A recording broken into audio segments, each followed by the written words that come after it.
Bismillahirrahmanirrahim. Assalamualaikum warahmatullahi wabarakatuh. Monggo ngaji bareng golek ilmu. Assalamualaikum warahmatullahi wabarakatuh. Bismillahirrahmanirrahim. Tabarakalladzi nazzala al-furqana ala 'abdihi liyakuna lil 'alamin nadhira. Allahumma shalli wa sallim ala sayyidina Maulana Muhammad wa ala alihi wa sahbihi asma'in. Amma ba'du. Semua pengurus PBNU yang saya hormati, semua habaib, semua ulama yang saya hormati, wabil khusus Kiai Haji Abdul Manan, Ketua Lembaga Dakwah PBNU, yang meskipun mondoknya hanya 3 bulan ini sebetulnya problem, sehingga saya kesini ini sebetulnya tidak pernah merasa ibadah. Ini bukan dakwah, ini show dakwah. Jadi yang namanya dakwah itu ya orang-orang di kampung nggak bisa ngaji diajarin ngaji, seperti saya di Jogja, di Rembang. Kalau ini show dakwah, dan ini ada agak kesalahan karena mondoknya hanya 3 bulan. Jadi tidak bisa bedakan mana dakwah, mana show dakwah. Ini jelas show itu. Mungkin yang benar-benar dakwah yang sekarang sedang bikin masjid di pedalaman Kalimantan, pedalaman Sulawesi, atau saudara-saudara kita yang di Korea, saya kemarin di Korea, itu dakwah betul.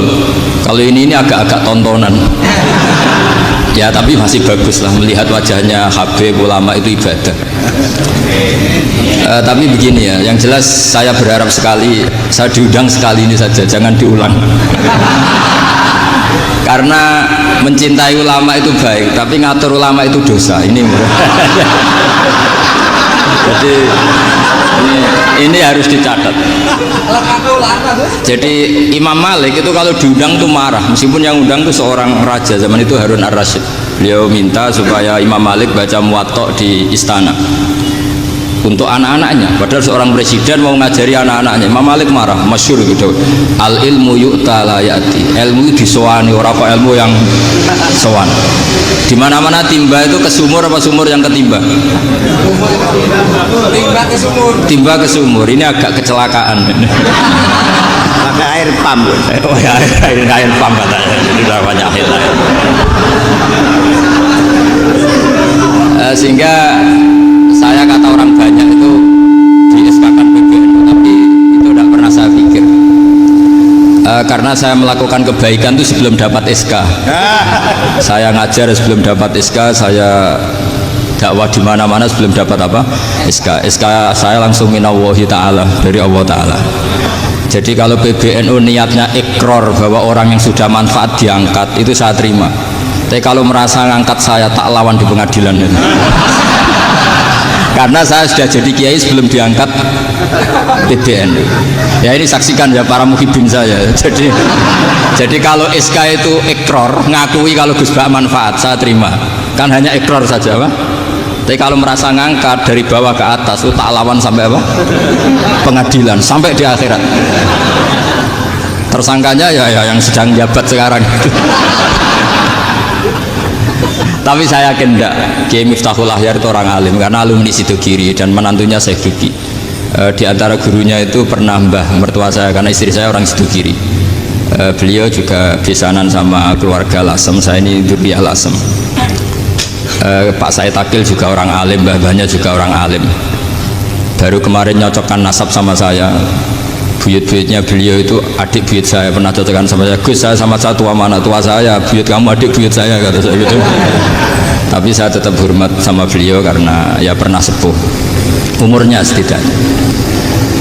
Jadi saya ulang lagi, ngaji seperti ini itu sebetulnya lebih ke show, pertunjukan, supaya pertunjukan ini tidak dosa. Saya isi ngaji betulan. Tapi jangan diulang. Karena biasa ngaji rutin. Saya di Jogja tafsir Jalalain sudah juz 23. Pernah khatam hikam. Sekarang Nashahul Libat separuh.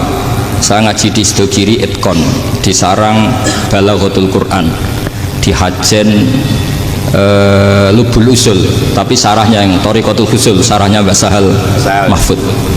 Jadi baru di sini ngaji bersaing sama orang yang mondok berapa? 3 bulan. Ini masalah. Masalah. Nggak boleh, mondok itu harus buat tulis zaman. Tapi ya tidak apa-apa, mungkin laduni ya. Jadi kalau mondok cepet itu kemungkinannya apa? Laduni.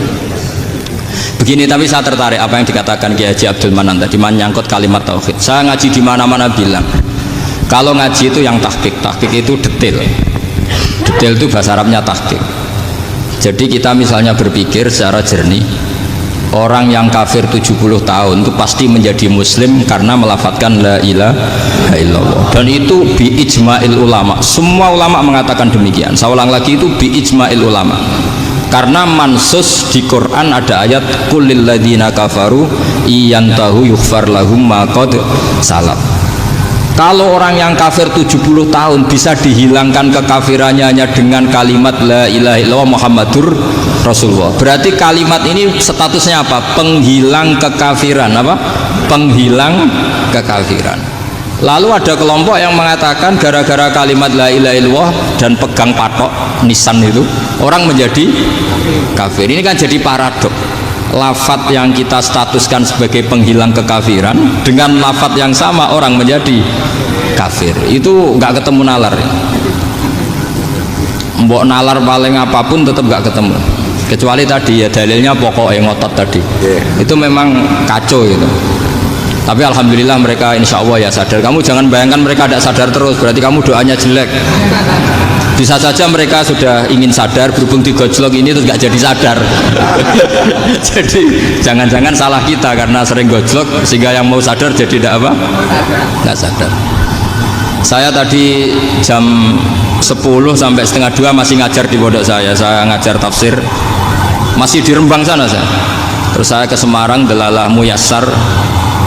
Ya mungkin agak-agak keramat, jadi tetap jam 3:04 saya bisa ketemu Habib Umar Hafid. Saya beberapa menit ya diskusi tentang manhaj beliau, dan kebetulan saya sering belajar kitab beliau sama alumni-alumni Darul Mustafa. Meskipun saya tidak pernah ke sana, tapi saya tahu betul mazhab beliau karena al arwah junudun apa? Mujannada. Begini, saya sering dingendikani Mbah Mun, politik tidak jelas itu bagian dari kejelasan. Ini yang perlu dicatat. Jadi politik tidak jelas itu bagian dari apa? Kejelasan. Misalnya begini, siapa yang mengira Khalid bin Walid yang sangat musuhi Rasulullah, dia panglima orang kafir ketika mengalahkan Rasulullah di perang Uhud, akhirnya Khalid bin Walid masuk apa? Islam. Begitu juga Wahsy, qatilu ahabbin nasi ila Rasulillah, pembunuh Sayyid Hamzah, akhirnya juga masuk Islam. Begitu juga Abu Sufyan, dia pemimpin besar kafir Mekah ketika perang Badar, ketika perang Khandaq, akhirnya juga Islam dan menjadi mertua Rasulullah Shallallahu Alaihi Wasallam. Dari fakta ini kemudian banyak ulama alim yang ngambil sikap itu ya coro Jawa itu anggang-anggang. Anggang-anggang itu nggak tegas, tapi nggak tegas dari rumusan ilmu yang detail. Saya ulang lagi, nggak tegas tapi dari rumusan ilmu yang apa? Detail. Bisa saja orang yang sekarang kafir suatu saat mukmin atau muslim. Bisa saja yang sekarang sedang fasik suatu saat soleh. Bisa saja yang mondok 3 bulan Rois PB NU. Sementara yang mondok lama kadang KRT. Tapi itu hanya hukum duniawi. Saya yakin yang KRT ini PBNU di akhirat. Karena mondoknya lebih apa? Lama. Itu tak jamin. Saya juga berencana memimpin NU di akhirat saja, bukan di dunia. Makanya saya mohon SK itu berakhir muktamar mendatang. Karena saya sudah kiai sebelum diangkat. Makanya saya ulang-ulang, kalau pengangkatan itu niatnya ikrar, saya terima. Tapi kalau niatnya ngangkat, tak gugat di pengadilan. Ini tidak guyon, ini betulan itu. Ya tapi ini hanya guyon saja. Nah ini penting saya utarakan teori ngaji ya. Ini saya bacakan naskah asli Sayyid Umar Hafid supaya Anda dapat barokah beliau. Karena beliau selain alim allamah, muridnya Habib Salim, juga beliau pernah ngaji kutub Sayyid Abdul Qadir Segaf di Jeddah. Juga beliau sering istifadah di beberapa kiai. Ini saya baca teks Arabnya kemudian saya terjemah. Bagi yang tidak setuju pemaknanya bisa gugat karena saya baca Arabnya. Yang nggak setuju pemaknanya bisa gugat, tapi tak jamin kalah karena saya paham betul teksnya maknanya seperti itu. Logikanya tadi ya, ketika Rasulullah ngambil sikap tegas kepada Qatilu Hamzah yaitu Wahsy, dan ketika Rasulullah ngambil sikap tegas pada orang-orang yang mengalahkan beliau di perang Uhud, kaifa yuflihu qaumun fa'alu bi anbiya'ihim hakadha, bagaimana mereka jadi orang benar atau orang yang dapat kebahagiaan kalau mereka perlakuannya seperti Nabi seperti ini, yaitu Nabi sujawaju masyhur wa kusirat ruba, yaitu Nabi itu wajahnya terluka, gigi serinya tanggal. Orang-orang seperti ini tuh nggak akan bejo kalau orang Jawa, nggak akan falah. Tapi apa yang terjadi? Allah menurunkan ayat laisa laka minal amri syai'un aw yatuba 'alaihim aw yu'adzibahum. Muhammad itu bukan wilayah kamu ngecap orang, menstigmasi orang itu tidak wilayah kamu. Saya bisa saja mengampuni mereka atau menyiksa saya itu atau menyiksa mereka itu wilayah saya, kata Allah. Saya bisa saja mengampuni mereka atau menyiksa mereka itu wilayah saya. Sehingga akhirnya apa? Rasulullah tidak ngambil sikap yang mungkin orang lain mengatakan itu tidak tegas, tapi itu kearifan. Betul, akhirnya Wahsy malah masuk Islam. Khalid bin Walid panglimanya juga masuk Islam. Dan beberapa orang kafir juga masuk Islam, termasuk mimpinihim, ketuanya yaitu Abu Sufyan.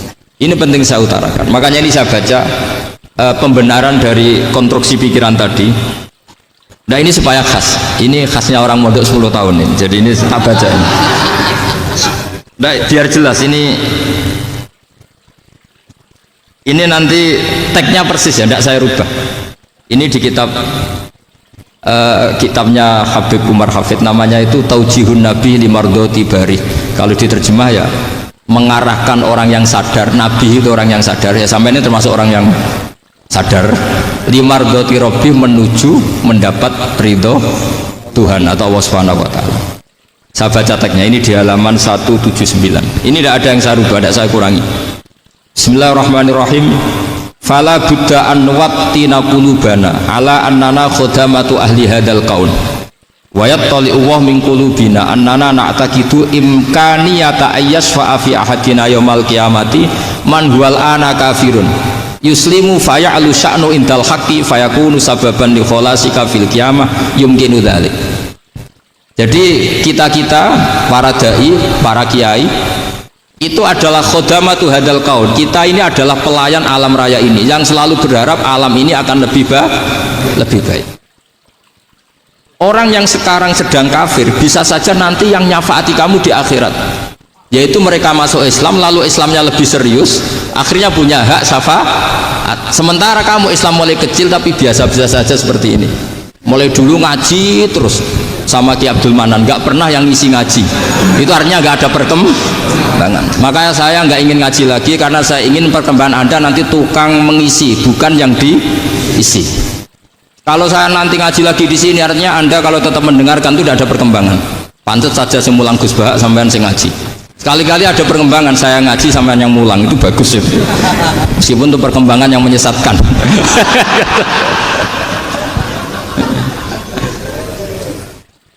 Ini penting saya utarakan, ini dawuhnya Said Umar ya.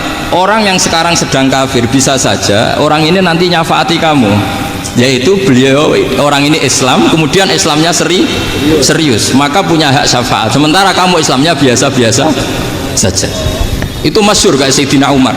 Sayyidina Umar Islam di hari itu langsung makomnya makom yang a'la, sehingga mengalahkan yang sudah Islam lebih lama. Karena Islamnya Umar itu menjadi izzatul Islam betul. Makanya jangan benci orang tegas teman-teman, kadang ya ada baiknya. Abu Bakar itu sudah Islam tapi layinal janib, orangnya santun. Kalau dipisoi orang yang menengahi lah, kira-kira seperti itu. Begitu juga Bilal, Ammar, Suhaib. Singkat cerita, Rasulullah itu sering dibully ya, sering disiksa orang-orang kafir. Rasulullah berharap, wah kalau yang Islam gini terus repot.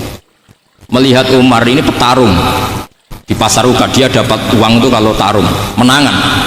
Kata Rasulullah, kalau ini yang Islam ya bagus. Beliau berdoa, Allahumma aizal Islam bi Umar.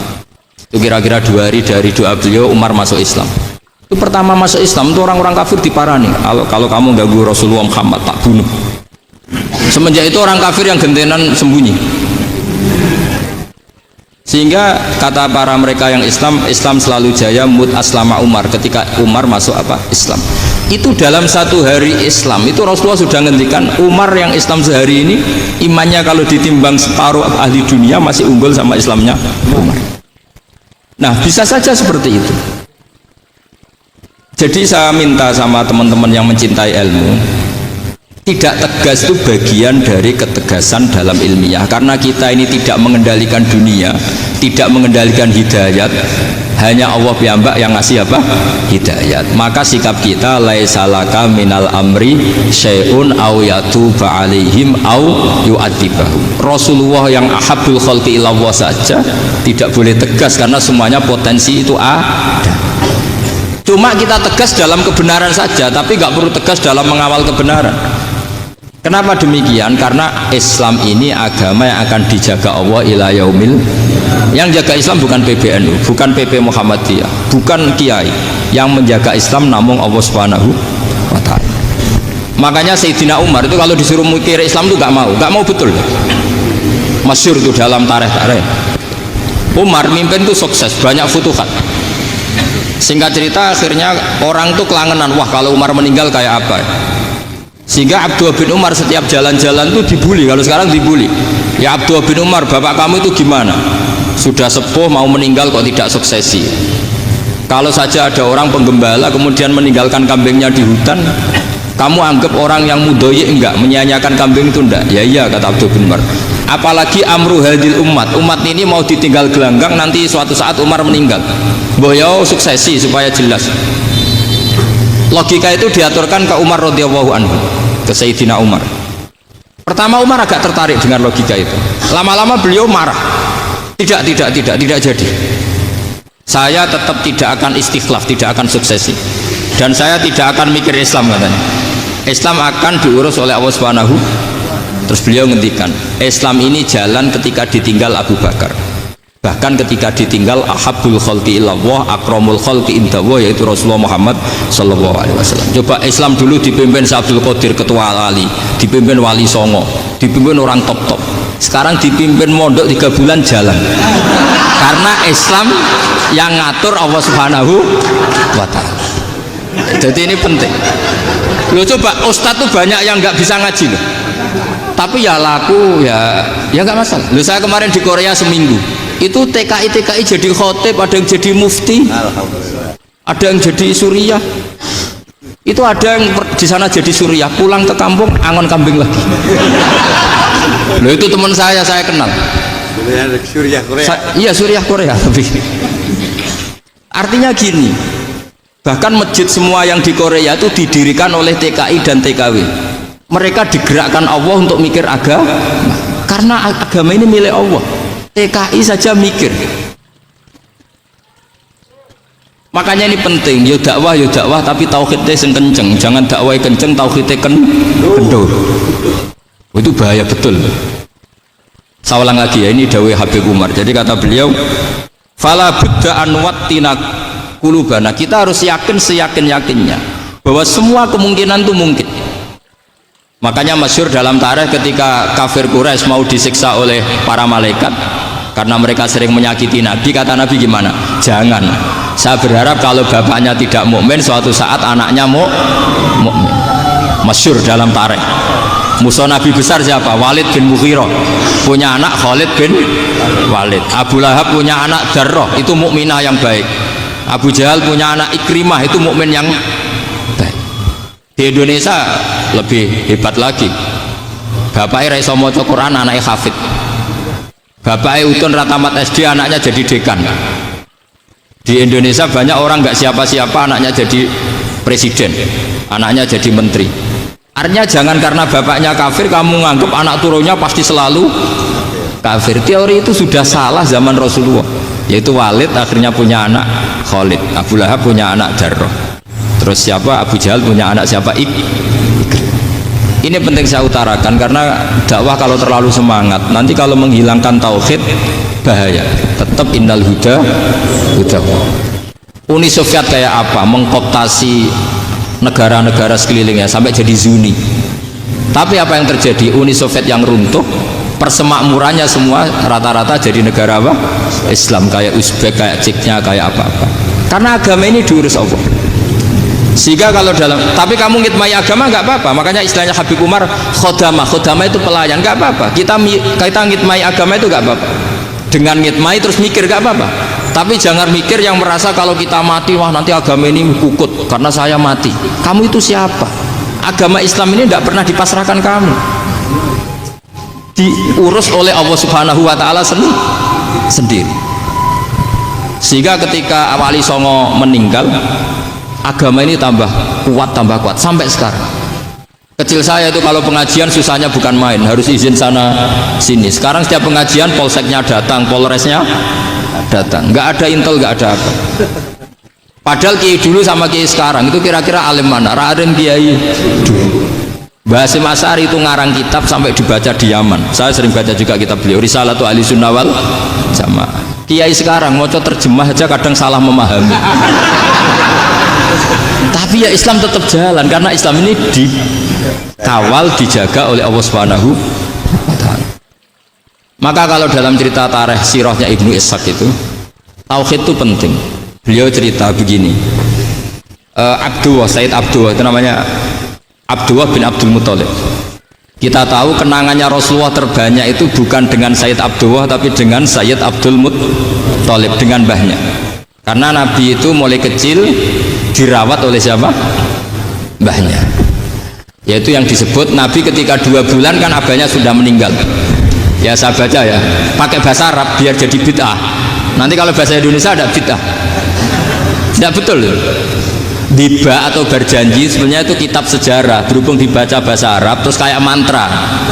Terus yang belakang mau nyenggai soleh aleh sehingga kubu sebelah bilang tuh khurafat dan bid'ah.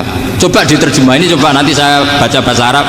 Walamma tamma min hamli syahroni ala masyuril aqwalil marwiyatu fiya bil madinati abuhu Abdullah wa kana qad istaza bi aqwalihi bani adi min at-taifatin najariyah wa makatha syahron saqiman yu'anu nasukmahu wasyaqwa. Terus di pojok sana bilang sholli alaihi. Pasti kubu sebelah yang liwat, wah itu khurafat bid'ah karena dianggap mantra. Padahal artinya coba sampean baca bahasa Indonesia. Ketika hamil Rasulullah umur 2 bulan, abahnya meninggal di kota Abwa. Kota Abwa adalah kota keluarga besar ibunya Sayyid Abdullah. Kebetulan pas ke sana beliau sakit sampai 1 bulan dirawat. Bid'ahnya di mana kalau diterjemah? Wong itu kitab tarikh. Makanya saya nggak tahu yang membidah-bidahkan tiba itu karena tadi. Tapi sampean juga ikut salah karena nyenggai sholawatan tok itu. Jadi makanya saya bilang tadi kalau bahasa Arab bid'ah, kalau sudah terjemah bid'ah karena kelihatan kalau itu hanya kitab tarikh. Loh, coba bid'ahnya di mana? Wa ba'du fa'aqulu wa Muhammad bin Abdullah bin Abdul Muthalib bin Hasyim. Itu kalau diterjemahkan, kamu harus tahu siapa nama Muhammad. Muhammad punya abah siapa? Rasulullah Muhammad Abdullah. Punya abah siapa? Abdul Mut. Punya abah siapa? Hasyim. Coba baca gitu di kubu sebelah. Oh iya berhubung kok baca bahasa Arab. Wa ba'du faqul wa Muhammad bin Abdullah bin Abdul Muthalib bin Jadi itu hanya salah baca saja. Maksudnya salah yang hukumi, bukan salah yang baca, salah yang apa? Hukumi. Sayyid Abdullah ini orang yang tauhidnya sangat kuat. Sayyid Abdul Muthalib lebih kuat lagi. Saya cerita sedikit betapa pentingnya tauhid. Ketika pasukan Abraha bawa pasukan gajah mau menyerang apa? Ka'bah. Itu sebelum menyerang itu semua aset-aset milik orang kafir Quraisy, milik orang Quraisy lah, itu ditawan, diambil, termasuk milik Sayyid Abdul Muthalib, milik Abdul Muthalib. Terus ketika mau masuk Ka'bah, mau masuk Mekah, kata Abraha, man sayyidu hadal wadi, siapa yang kamu tuakan, yang kamu pertuan di sini? Oh, Abdul Muthalib.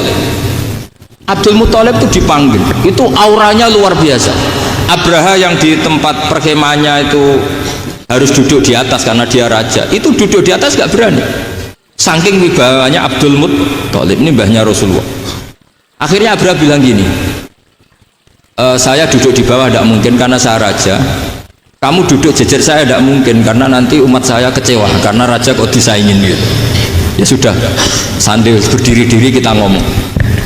Akhirnya Sayyid Abdul Muthalib tadi diomongin gini, saya itu tidak ingin merusak orang-orang Mekah, orang-orang Quraisy. Saya hanya kecewa punya tempat ibadah dikencingi, diberakin, sehingga saya mau merubuhkan Ka'bah.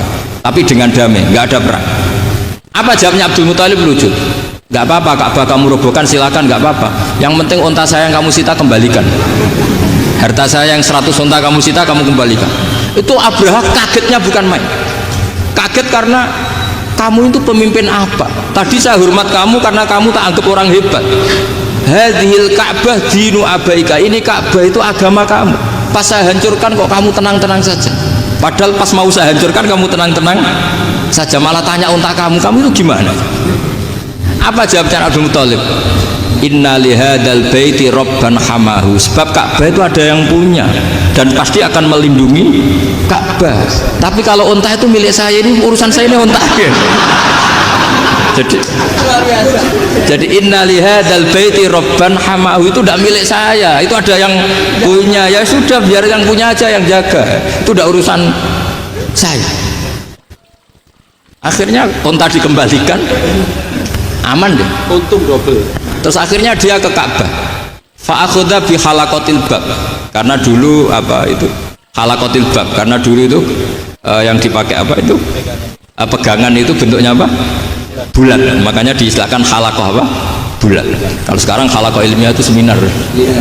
Benar. Halakot itu buruhi lain lagi. Iya. Pegang terus bilang gini, kata Abdul Muthalib, ya Allah, Ka'bah ini mau dihancurkan oleh Abraha, Ka'bah ini milik kamu. Saya mau ke gunung, mau melihat apa yang kau lakukan terhadap orang yang mau merusak Ka'bah. Terus Abdul Muthalib bilang ke umatnya, wa ya qaumi, ayo kita ke gunung melihat ma fa'ala rabbuna, apa yang akan dilakukan Tuhan kita terhadap orang yang mau menghancurkan Ka'bah. Jadi santai saja, santai. Terus Abdul Muthalib naik gunung sama orang-orang Quraisy. Abraha datang mau merusak Ka'bah, terus terjadi alam taro kaifa fa'ala rabbuka bi ashabil fil. Itu melihat, dan betul Ka'bah dijaga Allah. Islam juga gitu. Ketika Islam dikooptasi Uni Soviet, semua ulama, semua wali perasaannya hanya nunggu kehancuran Uni Soviet, karena pasti agama ini dijaga Allah. Saya setiap sholat, setiap munajat, kata ketika baca Rabbana lakal hamdu bil samawati wa mil'ul ardi. Dulu saya iskal itu janggal. Ya Allah, engkau zat yang layak dipuji, yang pujian itu memenuhi langit dan bumi. Pikiran saya kalau bumi ateis itu mujinya kayak apa? Tapi Masya Allah, ketika saya datang di Korea, bumi ateis, ternyata di sana banyak masjid, banyak tasbih, bahkan ada sakduna di sana. Karena Allah sudah ngendikan lakal hamdu mil'us samawati wa mil'ul ardi. Dan sekarang nyata, semua bumi ateis, bumi apa saja, ada tasbihnya, ada tahmidnya. Makanya sadaqallahul azim ketika ngendikan sanurihim ayatina fil afaq walladzi arsala rasulahu bil huda dinil haqqi liyuzhirahu 'ala dini kulli. Makanya saya mohon sekali bahwa agama ini harus kamu khidmah, tapi enggak boleh kamu pikir, atau dibaliklah, khidmah maka memikir. Tapi tidak usah GR bahwa agama ini diserahkan sampean. Saya juga agak ridho. Agama kok diurus orang-orang kayak gini, kayak apa nasibnya? Jadi ini penting, karena rata-rata kiai alim itu tidak jelas, terus oleh orang-orang yang nggak pernah ngaji itu, wah ini nggak jelas, nggak tegas. Islam itu harus tegas. Maksudnya tegas itu kayak apa? Tegas itu di wilayah kita. Kalau istri kamu mau diperkosa orang itu boleh tegas, itu wilayah kamu. Tapi kalau hidayat itu wilayahnya Allah Subhanahu wa Ta'ala, kita tidak pernah tahu. Bahkan yang sudah Islam saja, nyuwun sewu, itu nggak ada jaminan mati husnul khotimah. Kita tahu dalam sejarah Sa'labah itu dapat gelar hamamatul masjid, merpatinya masjid. Tapi kita tahu akhirnya Sa'labah itu apa? Su'ul khotimah. Sampai dalam Islam selalu diajarkan ya muqallibal qulub tsabbit qalbi ala dinik. Jadi kalau kita sendiri saja masih ingin selalu husnul khotimah, agak ada ruang untuk mudah menvonis orang lain. Makanya saya salut sekali ketika Habib Umar menulis kita semua ini mengkhidmai hadal kaun, dan selalu berharap bisa saja suatu saat orang yang sedang kafir bisa saja suatu saat muslim. Nah soal kalau yang sama yang harbi menyerang kita ya tarung. Artinya kalau yang merangi kita ya kita wajib perang, kalau enggak ya habis kita. Seperti kita lakukan ketika diserang Belanda. Tapi ketika mereka musta'man, dhimmi, mu'ahad, orang-orang kafir yang mau berdamai dengan kita, ya kita damai. Sebagaimana yang dilakukan Rasulullah SAW ketika berdamai dengan kafir Quraisy yang dipimpin Suhail bin Amr. Masyhur itu dalam tarikh. Singkat cerita kan Sayyidina Ali ini pernah konflik sama orang Khawarij. Kata Sayyidina Ali, ya sudahlah, namanya kita musuhan, kita tidak usah ketemu, pakai mediator, kata Sayyidina Ali. Kata orang Khawarij, ini apa-apaan kok butuh mediator, nggak ada Qur'annya, nggak ada hadisnya. Kira-kira kalau Pak Sayyidina Ali orang Jawa, nggak ada apa tidak tahu. Walhasil Sayyidina Ali akhirnya baca ayat, wa in khiftum shiqaqa bainihima fab'atsu hakaman min ahli wa hakaman min ahliya. Jika suami istri tengah konflik, maka yang keluarga suami kirim mediator, yang keluarga perempuan juga kirim mediator. Terus kata Sayyidina Ali, wa amru ummati Muhammad a'dhamu min amri rajulin wa imra'atin. Kalau suami istri saja ketika konflik butuh mediator, apalagi ini kelompok besar pasti lebih butuh mediator. Akhirnya lalu mediatornya siapa? Kata Sayyidina Ali, ya siapa saja yang penting baik. Ditunjuk seseorang, diprotes sama orang Khawarij, ini orang nggak kredibel. Terus Sayyidina Ali marah-marah. Rasulullah itu pernah berdamai dengan orang, bahkan orang itu kafir, yaitu Sulhul Hudaybiyah. Nabi itu berdamai dengan orang yang bernama Suhail bin Amr, ketika itu kafir. Makanya ini menunjukkan bahwa musolahah ma'al kufar itu boleh demi kelangsungan bernegara, berbangsa. Kamu tidak usah meragukan reputasi NU. Ketika dulu kafirnya kafir harbi zaman Belanda, ya Mbah Hasim fatwa apa? Jihad. Jadi jangan kira tidak tegas, kita tegas sekali. Justru kita yang punya masa lalu tegas. Tapi kepada siapa dan dalam konteks apa? Paham ya?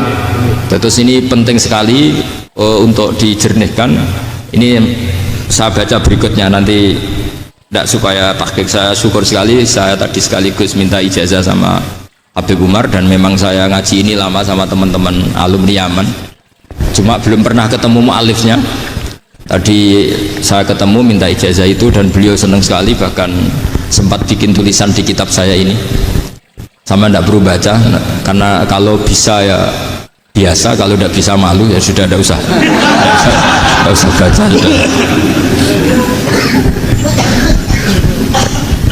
Terus ini kata beliau, ini masih saya teruskan. Nahnu min hadhil intilaqah naktasibu thabatana wa quwwata yaqinina wa illa fa fil ardi mu'aridun wa muntaqidun wa mukhalifun min akhyarin wa asyrarin sholihin wa fasikin muslimin wa kuffar. Kalau kamu punya satu metode ilmiah, metode dakwah, kamu harus siap, karena pasti ada yang menentang. Yang menentang itu ya mulai orang soleh, tidak soleh, orang macam-macam. Jadi kalau sudah punya manhaj, memang dari awal harus siap apa? Ditentang. Jadi misalnya PBNU punya kebijakan apa, ya sudah siap saja dibully. Itu pasti itu, karena nggak ada manusia semua suka, semua benci.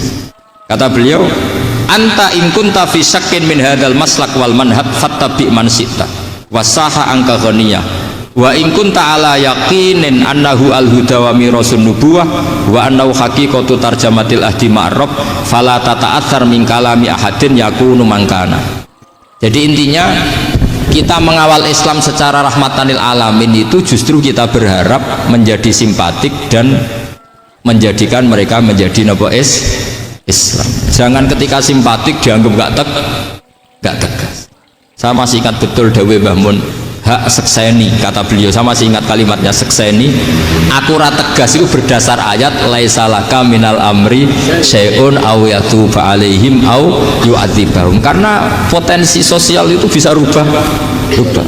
Orang yang sekarang kawan kamu bisa saja suatu saat jadi musuh. Yang sekarang musuh kamu bisa saja suatu saat jadi kawan. Terus kamu ngambil sikap tegas dalam sesuatu yang nggak stabil seperti ini, lalu tegas itu kan nggak pada tempatnya. Makanya yang seperti ini kata Allah pakai asa itu menawa-menawa. Asa wahu ayyaj'ala bainakum wa bainal ladzina ataitum minhum mawaddah. Bisa saja orang yang sekarang musuhan dengan kamu suatu saat dijadikan mawaddah. Kamu udah mawaddah itu saling mengasihi. Kamu udah usah tanya wallahu qadir kata Allah karena Allah mampu. Jadi dalam hukum-hukum sosial Allah seringnya bilang apa? Asa. Misalnya wasa antakrahu syai'a wa huwa khairul lakum wasa antuhibbu syai'a wa huwa syarrul lakum. Karena masalah sosial ini semuanya asa, yang pernah tahu siapa? Bisa saja sekarang saya Rois Surya, nanti SK-nya nggak turun lagi, tapi saya tidak apa-apa. Bisa saja nanti santri 10 tahun dipimpin 3 bulan, nggak apa-apa.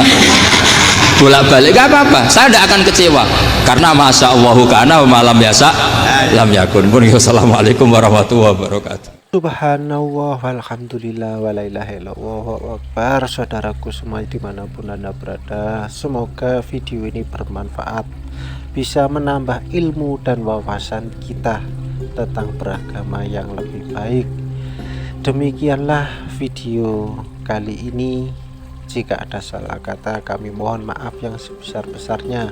Semoga kita masih dipertemukan kembali, kita ngaji bareng bersama Kiai Haji Ahmad Ba'udud Nur Salim atau Gus Bah. Semoga bermanfaat. Bila berkenan bisa like, subscribe dan komen, dan nyalakan lonceng notifikasinya agar kita bisa tetap ngaji bareng. Terima kasih. Assalamualaikum warahmatullahi wabarakatuh.